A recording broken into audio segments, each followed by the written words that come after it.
I once actually had a medical doctor who came to see me from the beach area, from the Wilmington area.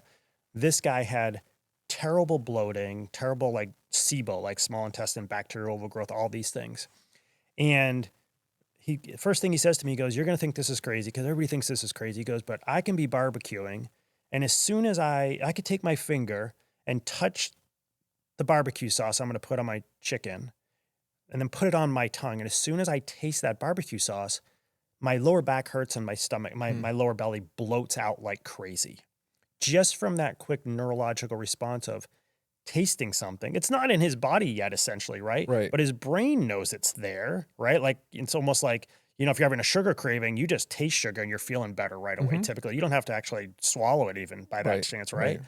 So he does that and he's like, I'm like, yeah, that is a wild story, but it's more common than you think, I believe, or I hear it enough, where his nervous system was telling him what's going on. The sugar was feeding something in his gut.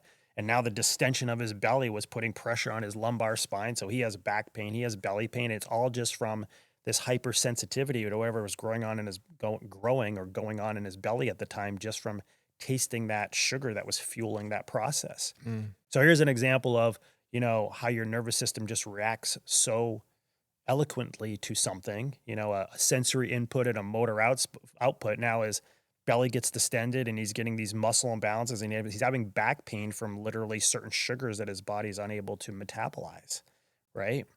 So Mm.